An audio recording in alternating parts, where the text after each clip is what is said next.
आजाद अड्डा। मैं हूं तमन्ना इनामदार दत्ता। जाति या जॉब, आरक्षण या स्कूल अस्पताल, बीफ या बिजली, बिहार का चुनाव किन मुद्दों पर लड़ा जा रहा है? प्रचार के आखिरी दिन के बाद भी ये सवाल बना हुआ है कि क्या विकास पर वोट होगा या डर पर।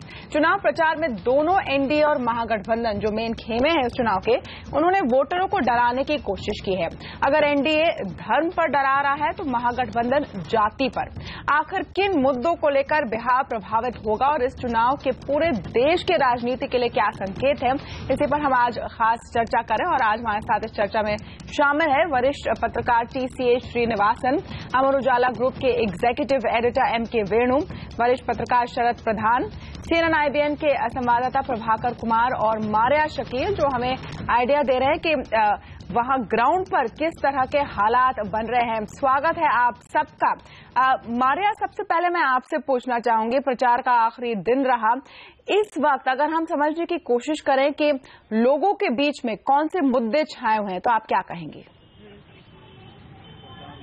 जी, अभी जो जाने वाला है बेल्ट वो है सीमांचल और मिथिलांचल का, जिसमें 57 सीट जा रही हैं। तो ये पूरे चुनाव में सबसे बड़ा नंबर ऑफ सीट्स है जो 5 तारीख को पोलिंग होगी। वहां पर अगर हम लोकसभा के इलेक्शन से कंपैरिजन करें तो यही वो बेल्ट है जिसमें आरजेडी और जेडीयू ने सीट्स हासिल की थी 2014 में, जब मोदी का वेव था। इसलिए Prabhakar, when we look at the larger picture, तो इसलिए ये जो इलेक्शन है जो सीमांचल और मिथिलांचल में जो लड़ा जाएगा, वो क्लियरली ये टेस्ट होगा कि जो MY कॉम्बिनेशन है, मुस्लिम यादव कॉम्बिनेशन है जो लालू का, वो इंटैक्ट है या नहीं। जी बिल्कुल जी, ये जो सीमांचल का पूरा इलाका है या मिथिलांचल का जो पूरा इलाका है, यहाँ पे MY समीकरण जो है उसकी एक तरह से परीक्षा है। और ये शुरू से ही लालू प्रसाद यादव या नीतीश कुमार का गढ़ माना जाता रहा है। जैसा कि मारिया बता रही थी कि 2014 के लोकसभा इलेक्शन में जबकि पूरे देश में लहर चल रही थी मोदी की, उस समय भी इस गठबंधन ने यहाँ पे सीटें हासिल की थी। अभी जो उनकी जो केमिस्ट्री है वो पहले से बेटर है, क्योंकि वो पहले अलग अलग लड़ रहे थे, अभी साथ में लड़ रहे हैं। इसलिए अब जब दोनों खेमों में बात करेंगे तो जो महागठबंधन का खेमा है, नीतीश और लालू का खेमा है, वो काफी उत्साहित है इस 5वें फेज को लेके। उसका मानना है कि ये 5वां फेज स्वीप करेगा। वहीं पे बीजेपी के जो लोग हैं वो मानते हैं कि इन्होंने अपनी वहां पे गणित की है, वहां पे इन्होंने पप्पू यादव फैक्टर क्रिएट कर दिया है, वहां पे इन्होंने ओवैसी फैक्टर क्रिएट कर दिया है। और उसके बाद से जो सीटों का बंटवारा, सीटों का जो नंबर है, वो इनके पक्ष में भी जा सकता है। जी बिल्कुल। तो यहाँ पर सीधी सीधी लड़ाई है या नहीं है, ये भी जानने की हम कोशिश करते हैं, हमारे सारे एक्सपर्ट से बात करते हैं। टीसीए श्रीनिवासन जी, जो मूल सवाल हम लेकर आए हैं कि इस पूरे चुनाव प्रचार में शुरुआत तो हुई थी विकास की बातों से और पैकेज वॉर से, लेकिन अंत में जाते जाते लग रहा है कि दूसरे जो मुद्दे हैं जो ट्रेडिशनली बिहार में लड़े जाते हैं, कास्ट हो या फिर कम्युनल लाइंस पर, वो हावी हो रहे हैं। हाँ, वो अब बिहार में आइडेंटिटी पॉलिटिक्स का प्रभाव जरा ज्यादा ही रहता है। और क्योंकि जो डिफरेंट कास्ट ग्रुप्स हैं वो जब पावर में होते हैं तो अपने भलाई के लिए जो भी करना है करते हैं, तो बाकी देखते हैं कि हम भी क्यों नहीं पावर में आए। अब जैसे कुर्मीज हैं, यादव्स हैं। एक चीज आपको कहना चाहता हूं इसमें कि देखिए, पिछले 10 साल में जो लोग पावर में हैं वो लार्जली नीतीश कुमार की वजह से वो कुर्मी कास्ट वाले लोगों की तरह, उनका जरा इन्फ्लुएंस ज्यादा था। उसके पहले 15 साल या 18 साल जो भी था, यादव लोग थे। अब यादव लोग पावर में आना चाहते हैं और कुर्मी लोग पावर छोड़ना नहीं चाहते हैं। तो ये दोनों का तो अच्छी तरह से जम गया है। रही बात आपकी मुसलमानों की, वहां पर अब ये जो बीजेपी वाले हैं, जिस तरह की ये लोग हरकतें कर रहे हैं, तो मुसलमान को तो छोड़िए, हिंदू भी डर रहे हैं कि ये लोग क्या कर रहे हैं करके। तो ये जो गुंडागर्दी चल रही है, इससे the Muslim vote will consolidate. अब सवाल ये है कि वो किसको वोट, अब ओवैसी को अगर आप भेज देते हैं वहां पे, तो उससे क्या फर्क पड़ने वाला है, मुझे तो नहीं समझ में आता है। बाहर से आया है, असली बाहरी तो वो है, बीजेपी के तो काफी लीडर्स हैं वहां पर। तो आई वुड इमेजिन कि इसमें बीजेपी को और ये जो महागठबंधन है, इनको करीब करीब इक्वल वोट्स मिलेंगे। ऊपर नीचे 19-20 का फर्क हो सकता है। इसमें जो किंग मेकर होगा वो कौन है वो देखना होगा। और आई सपोज अभी जो किंग मेकर टाइप जो दिख रहे हैं वो वही हैं मिस्टर मांझी। तो देखिए अभी 6-7 दिन में साफ हो जाएगा। पर आई डोंट थिंक डेवलपमेंट बिहार में कोई खास ऐसी इश्यू है, क्योंकि आप देखें वहां के गरीब लोगों को तो ये देखना होगा कि उनके लिए क्या इम्पोर्टेंट है। वो कहते हैं जी इतने सालों से हम लोग बगैर रोड बगैर बिजली के रह गए जी, मिल जाए तो अच्छा है, पर एटलीस्ट ऑपरेशन नहीं होना चाहिए बाकी कास्ट ग्रुप से। This is how I would see it.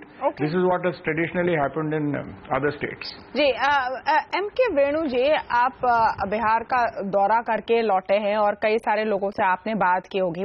इसमें जो जनरली बातें सुनने को आती है, और आप बताएं कि आपका एक्सपीरियंस क्या रहा है। बहुत सारे लोग कहते हैं कि नीतीश के काम से वो संतुष्ट हैं, लेकिन नौकरियां अभी तक नहीं मिली है बिहार में। क्या चॉइस इस पर जाकर टिकेगा उस शख्स के बीच में जिन्होंने कुछ किया है और उस शख्स के बीच में जो कुछ प्रॉमिस कर रहे हैं? मोदी जी प्रॉमिस कर रहे हैं जॉब्स, नीतीश जी ने जो डिलीवर किया है वो तो कर ही लिया है। हाँ, ये मैं वहां पे 4-5 दिन था और सेंट्रल बिहार और ऊपर नॉर्थ बिहार गया। एक चीज तमन्ना बिल्कुल साफ है बिहार में, और मुझे कोई विदाउट हेजिटेशन मैं कहूंगा कि एवरेज बिहारी एक गर्व महसूस करता है कि नीतीश जैसा लीडर बिहार को मिला है जो बिल्कुल फोकस्ड है विकास पे। और जो सब लोगों ने हमें बोला, एक आदमी हमें ऐसा नहीं मिला जिसने, जो बीजेपी का सपोर्टर है उसने भी बोला कि नीतीश बाबू ने बहुत काम किया है, सड़कें बनी है उनके टाइम पे। और रूरल इलेक्ट्रिफिकेशन जो सक्सेस स्टोरी है, गांव में हम कई गांव में गए, 22 घंटे बिजली बता रहे थे गांव में। जो मैं तो दिल्ली में रहता हूं, दिल्ली के कॉलोनीज में 22 घंटे बिजली नहीं होती। तो ये एक बहुत बड़ा सक्सेस स्टोरी। और एक नीतीश ने लोगों को एक लॉ एंड ऑर्डर, आप लड़कियों को देखिए, आप 15, 16, 18 साल की लड़कियां साइकिल में छोटे शहरों में मुजफ्फरपुर शाम को जा रही हैं, और एक माहौल जो बना है वहां पे, उसका पूरा वो नीतीश को श्रेय देते हैं। और मेरे हिसाब से तमन्ना बीजेपी ने गलती ये करी कि इन्होंने कोई ऑल्टरनेटिव कैंडिडेट खड़ा नहीं किया, और मोदी जी ने ये गलती करी कि खुद वहां पे अपना फेस बन के आ गए। तो लोगों को ये लगता है कि नीतीश उनके क्लोज है, और एक स्टेट इलेक्शन में उनका मेरे हिसाब से पलड़ा भारी है, और ये दिखता है। और बीजेपी इसी वजह से बीजेपी घबरा के पिछले 4-5 दिन में आपने देखा एक टेररिज्म का एक मुद्दा उठा दिया कि नीतीश टेररिस्ट ग्रुप्स को हार्बर कर रहे हैं। और अभी 5-6 हफ्ते पहले एक रिजर्वेशन का मुद्दा उठाया कि मुसलमान औरों का कोटा में वो कर लेंगे, ओबीसी के कोटा को ईटअप करेंगे। और ये सारा एक मुझे बीजेपी का एक नर्वसनेस मुझे दिखता है इसमें। और ये प्राइम मिनिस्टर के लेवल का मेरे हिसाब से ये कैंपेन नहीं होना चाहिए था। मगर इसका भी जी। और तमन्ना मैं आपको ये बात बताऊं, जैसे टीसीए बोल रहे थे कि हिंदू भी घबराए, अगर ये इस तरह का जो कैंपेन से मुझे शक है कि कहीं अपर कास्ट भी एक आध जो बीजेपी से जुड़ा हुआ है, कहीं 1-8% वो नीतीश की तरफ जाने की पूरी आशंका। और आज के अखबारों ने ये लिखा भी है, दैनिक जागरण जो बीजेपी के सिंपैथेटिक अखबार है, उसमें लिखा है कि शायद दरभंगा में अपर कास्ट कुछ नीतीश के साथ जा सकते हैं। तो आपकी और टीसीए की बातें सुनकर लग रहा है कि काफी वन साइडेड है, लेकिन शरद प्रधान जी क्या आप भी वो रिस्क लेंगे इस स्टेज पर जाकर? क्योंकि जिस जोश से इस चुनाव का प्रचार हुआ है और सारी ताकतें इसमें फूंक दी गई हैं, ये तो आपको मानना होगा कि जो भी चीजें सामने आई उसमें एक्शन पहले बीजेपी का रहा है और जेडीयू की तरफ से रिएक्शन रहा है। बिल्कुल सही है, बिल्कुल सही कह रही हैं। और मैं एम.के. वेणु की बात से पूरी तरह अग्री करता हूं कि जिस तरीके से जो ट्रेंड रहा है कैंपेनिंग का शुरू से एंड तक, उससे बड़ा क्लियर इंडिकेशन है कि बीजेपी में घबराहट है, डेस्परेशन है, जिटरीनेस है, जिससे क्योंकि जिस तरीके के स्टेटमेंट्स देना शुरू किए लास्ट फ्यू डेज में, ये इस तरीके की बात तो नरेंद्र मोदी ने 2014 के इलेक्शन में नहीं करी। जब वो नेशनल इलेक्शन लड़ रहे थे, जब सब लोग सोच रहे थे कि ये गुजरात का फिर से कुछ रीप्ले करेंगे और कहीं ना कहीं कम्युनल फैक्टर को प्ले अप करेंगे, हिंदू वोट्स को कंसोलिडेट करने में, उन्होंने बिल्कुल नहीं करी।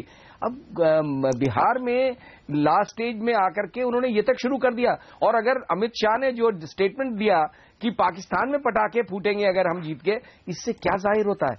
ये टोटल टेररिज्म की बात, ये सारा इनका नजरिया बिल्कुल इस पे उतर आया ये कि किसी भी तरह से हमें किसी भी तरह से कि हिंदू और मुस्लिम डिवाइड क्रिएट कर दें। ये तो बड़ी शर्मनाक कैंपेन है और इससे जाहिर होती है इनकी कमजोरी जी। इससे दिखता है, जिस तरह देखिए शुरू में जब नीतीश और लालू आए थे तब ये ऐसा लगता था कि नीतीश और लालू बीजेपी का मुकाबला नहीं कर पाएंगे क्योंकि मोदी बहुत बड़ा फैक्टर है। लेकिन टाइम के साथ साथ मेरा ख्याल महीने में ये बिल्कुल लॉ ऑफ डिमिनिशिंग रिटर्न्स पे आ गया। धीमे धीमे लगने लगा कि बीजेपी को टेक ओवर कर रही है महागठबंधन। तो मुझे कोई ताज्जुब नहीं होगा कि इसमें क्लियर कट विक्ट्री उन्हें मिल जाएगी। ओके मुझे नहीं लगता, मैं ये रिस्क लेने को तैयार हूं कि ये फेवर में उनके फेवर में तमन्ना जी।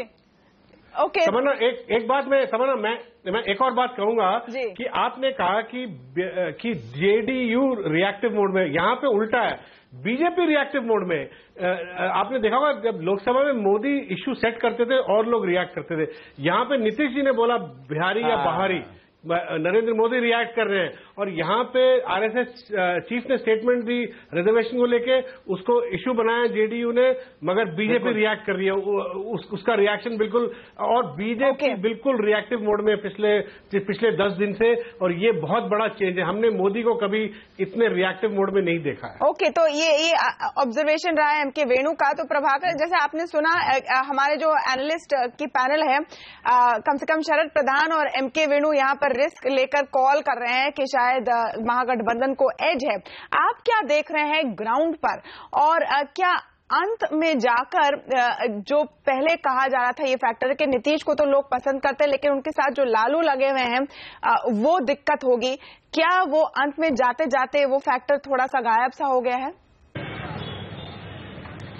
देखिए, चुनाव के नतीजे तो अभी मैं घोषित नहीं करूंगा, उसके लिए मैं 8 तारीख का इंतजार करूंगा। मैं चाहूंगा कि दर्शक जो है वो इलेक्शन कमीशन को यह मौका दिया जाए कि वो चुनाव के नतीजे घोषित करें। लेकिन हाँ, इस बात में दम है कि जो एजेंडे है वो नीतीश कुमार सेट कर रहे हैं। और इस प्रदेश की, ये एक दुबारू प्रदेश है, एक पिछड़ा प्रदेश है, इस प्रदेश की बदकिस्मती देखिए कि चाहे वो महागठबंधन की हम बात करें, चाहे वो एनडीए की बात करें, विकास, सड़कों और शिक्षा की कोई बात नहीं कर रहा। बात हो रही है बीफ की, बात हो रही है रिजर्वेशन की, बात हो रही है पाकिस्तान में पटाखे फूटने की। और ये बात एक कुछ हद तक ये बात भी सही है कि जैसे जैसे चुनाव का फेजेस बीतता गया है वैसे वैसे हमने बीजेपी खेमे में एक घबराहट सी देखी है, क्योंकि जिस बुलंदी के साथ चुनाव प्रचार शुरू हुआ था बीजेपी का, उस बुलंदी में कहीं ना कहीं कमी आई है। हमारी सहयोगी मारिया हैं जो कि लगातार ये भी बिहार कवर कर रही थी। मारिया, आप बीजेपी के नेताओं से लगातार बात करती रही हैं, जैसे जैसे फेज बीतता गया वैसे वैसे एक डेस्परेशन हमने उनमें देखा है। हाँ प्रभाकर, और जो तमन्ना ने पूछा था सवाल कि लालू नीतीश क्या लालू नीतीश के लिए एक लायबिलिटी हो गए। तमन्ना, हम लोग काफी दिनों से बिहार का दौरा कर रहे हैं, पॉकेट्स में बटा हुआ है बिहार। जो मगध का जो जनता बोलती है वो जरूरी नहीं है वही नैरेटिव आपका सीमांचल और मिथिलांचल बेल्ट में हो। लेकिन जैसे जैसे ये इलेक्शन इस तरह से जो लालू यादव ने बदल दिया कि ये अगड़े पिछड़े की लड़ाई है, उसके बाद से लालू यादव और नीतीश कुमार एक दूसरे को कॉम्प्लीमेंट कर रहे हैं। क्योंकि हम जब लोगों से बात करते हैं तो हम अगर ये सवाल पूछते हैं कि नरेंद्र मोदी बोलते हैं कि लालू जी अगर साथ आ जाएंगे और लालू और नीतीश की सरकार बनेगी तो जंगल राज पार्ट 2 होगा, तो उस पर जवाब आता है कि लालू यादव ने आवाज दिया, हम नीतीश कुमार ने घर के बाहर सड़क दी, और अब इसके बाद जब दोनों साथ मिल गए हैं तो डेवलपमेंट प्लस कास्ट होगा और कास्ट प्लस डेवलपमेंट होगा। लेकिन रियलिटी ये है कि बिहार में caste is the only mathematics that the state understands.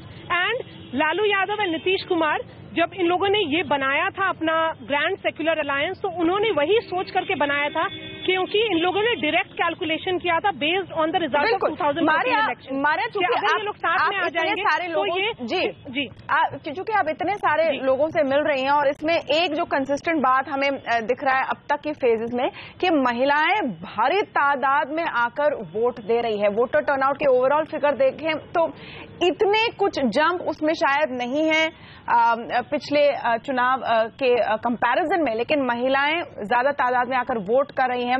इसको कैसा देखा जाए, क्योंकि एक जो व्यू है वो ये है कि नीतीश के लिए वोट कर रहे हैं क्योंकि उन्होंने सुरक्षित कर दिया, साइकिलें दी वगैरह वगैरह। दूसरा व्यू है कि मोदी जी का भी जो अपील है विमेन वोटर में काफी रहा है और उस विकास, जॉब, ग्रोथ वाले फैक्टर के लिए वो वोट करने आ रही हैं बाहर। Tamanna, Bihar will be the first state जिसमें 50% reservation for women in panchayat announce किया था नीतीश कुमार ने, और अनाउंसमेंट ऑफ इलेक्शन से पहले उन्होंने इंडिकेट किया कि जो बिहार में शराब के ठेके हैं वो बंद होंगे, क्योंकि एक डिमांड आया था औरतों की तरफ से कि ये एक इंपॉर्टेंट मुद्दा है जो इनको इफेक्ट कर रहा है। 10 साल में जब सोशल इंजीनियरिंग की नीतीश कुमार ने, महादलित को बनाया एक अपना कॉन्स्टिट्यूएंसी, दलितों से निकाल करके पसमंदा मुसलमान बनाया, मुसलमानों से निकाल करके, तो उसी तरह से women as caste neutral constituency बनाने की कोशिश की है। उनका एक इंपॉर्टेंट स्कीम था जीविका, जिसमें इररिस्पेक्टिव ऑफ कास्ट कोई भी जात की औरत हो वो उसमें जीविका में शामिल हो सकती थी। जब हमने बहुत सारी औरतों से बात की तो हमको ये सेंस जरूर मिला कि लालू जी का जो नीतीश कुमार के साथ आने का ये जो उन लोगों का गठबंधन है उन लोगों को थोड़ा अनकंफर्टेबल जरूर करता है, लेकिन जब उनको ये भी उनका जवाब आता है, क्योंकि नीतीश कुमार लालू यादव से डिक्टेट नहीं होंगे।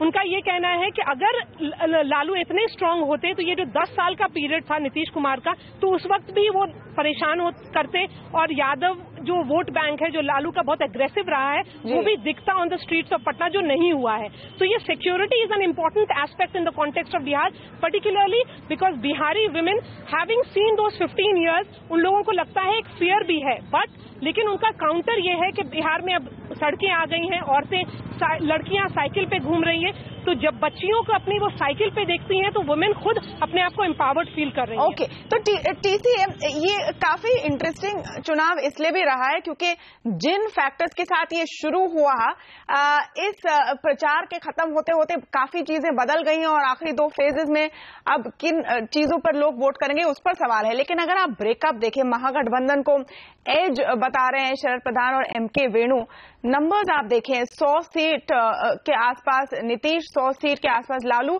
41 सीट कांग्रेस। क्या ये ब्रेकअप कहीं पर जाकर बैकफायर हो सकता है, क्योंकि कांग्रेस तो इस पूरे प्रचार से, कैंपेन से गायब नजर आ रही है? वही कह रहा था कि दोनों जो ग्रुप्स हैं, बड़े जो ग्रुप्स हैं, पॉलिटिकल ग्रुप्स हैं, इनके बीच में अगर ये सीट्स रफली इवनली डिवाइड हो जाती हैं तो कोई एक थर्ड पार्टी नेसेसरी होगी जिसकी सपोर्ट से सरकार बनेगी। तो कौन है वो third party? Whether it is Manjhi और कांग्रेस तो मुझे नजर नहीं आती है। तो अब ये देखना होगा कि ये जो बीजेपी और महागठबंधन है, इनको 100 से कितने ऊपर नीचे आती हैं seats, and that is what is going to determine कि किस तरह से सरकार बनेगी। कौन जीतेगा, कौन हारेगा, ये तो 8 तारीख को ही पता चलेगा। क्योंकि देखिए एक बहुत बड़ी प्रॉब्लम है हमारे सिस्टम में कि ये फर्स्ट पास्ट द पोस्ट जो होता है, इसमें एक वोट से आदमी, एक बार राजस्थान में वो हारे भी थे, सीपी जोशी या कोई, एक वोट से हारे थे। So it's very difficult to predict कि कितनी सीटें एक्चुअली आएंगी। जो 2004 का जनरल इलेक्शन था उसमें बीजेपी और कांग्रेस के बीच में सिर्फ 9 सीटों का फर्क था, और उन 9 सीटों में जो बीजेपी हारी थी वो सिर्फ 3000 वोट से हारी थी। So it's very difficult to predict which way exactly it will go. मैं तो यही देख रहा हूं कि how do the seats get divided. किसी को क्लियर मेजॉरिटी मिलने वाली है? I don't think so. Neither side will get a clear majority, and therefore I think politically you should be focusing on who is going to be the kingmaker so to speak. Kingmaker, and whether that is वो बहुत interesting point है। King maker की गुंजाइश कहाँ नजर आ रही है शरद प्रधान जी आपको, क्योंकि मांझी जी तो एलाइड हैं एनडीए की तरफ से, लेकिन जो दूसरी पार्टियां या वोट कटर पार्टी जिनको कहा जा रहा है, असदुद्दीन ओवैसी की एमआईएम हो या समाजवादी पार्टी हो, एनसीपी हो, पप्पू यादव हो, क्या उनका कोई इम्पैक्ट आपको नजर आ रहा है? क्या वो डेंट करेंगे? नहीं, मुझे बहुत डाउट है, क्योंकि देखिए जहां तक असदुद्दीन ओवैसी का सवाल है, ओवैसी सिर्फ 6 सीटें लड़ रहे हैं, if I am not mistaken ji. तो वो ओवैसी के क्षेत्र, उनमें जाहिर है कि एक उनमें जीतने की एक की भी उम्मीद बहुत कम मुश्किल से है शायद, तो वो कहां से किंग मेकर हो सकते हैं?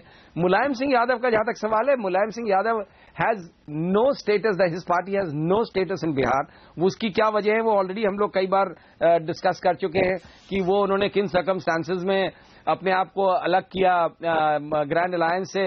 वो सबको मालूम है, सीबीआई की वजह से उनको ब्लैकमेल कर लिया गया, वो आसानी से ब्लैकमेल हो गए और अलग हो गए।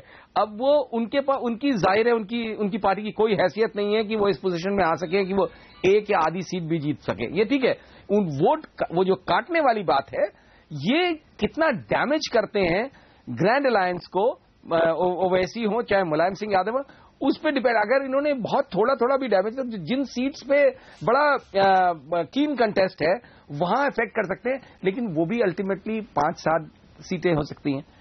ये क्योंकि बड़ा कीनली कंटेस्टेड इलेक्शन है, 5-7-10 सीटें मैटर कर सकती हैं कि अगर उनको जितवाने में अगर बीजेपी को जो है इन्होंने कुछ फायदा पहुंचा दिया इस तरीके से वोट काट करके जी, तो असर होगा। वरना कांग्रेस की जो स्थिति है वो तो जो जाहिर हो रही है, बाय डिफॉल्ट कांग्रेस को कुछ मिल जाए तो है, उनकी तरफ से कोई एफर्ट नहीं है और कोई प्रयास नहीं है। बिल्कुल, वो तो गायब है कैंपेन में, इसलिए वो 41 सीटें उनको देकर क्या ये बैकफायर होगा या नहीं, ये मेरा सवाल था। कैसे दी जा रही है 41, मुझे नहीं समझ में आ रहा। नहीं बिल्कुल, और ये शायद मुझे नहीं समझ में आ रहा उनको किस एक बड़ा ये वीकनेस, कमजोर कड़ी हो सकती है महागठबंधन के लिए।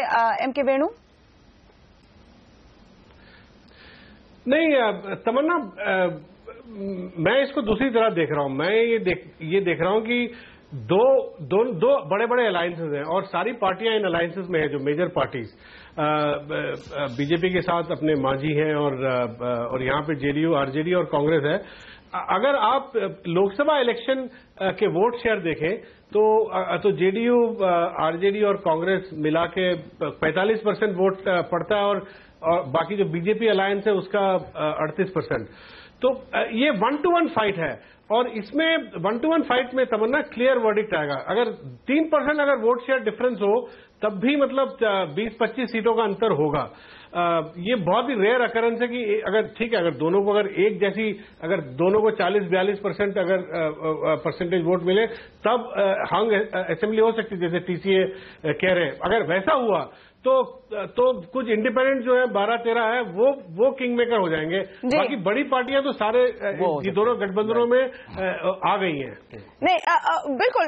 एक और बात बताइए वेणु जी, क्योंकि आप इतने लोगों से इतने लोगों से आप बात करें आ रहे हैं इतने दिनों तक, जब वो बात करते हैं कि किसको वोट करेंगे, क्या वो जो एक्स फैक्टर की हम बात करते हैं या फेंस सिटर्स की जो अब तक डिसाइडेड नहीं है, वैसे लोगों की तादाद ज्यादा आपको नजर आ रही है या कम? क्या इस फेज तक पहुंचकर ज्यादातर लोगों ने तय कर लिया है कि वो किसको वोट देंगे?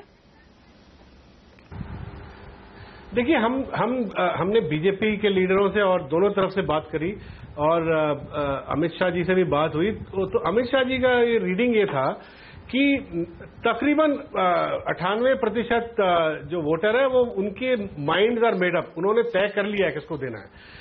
आखिरी में केवल वो कह रहे थे कि शायद 1-2% कुछ फ्लोटिंग होगा, तो उससे कोई ज्यादा फर्क मेरे ख्याल पड़ सकता है अगर बहुत ही क्लोज फाइट हो।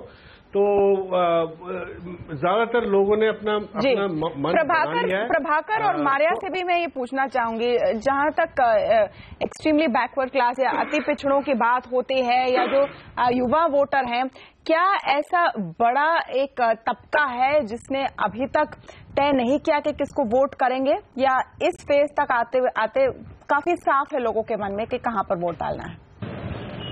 प्रभाकर।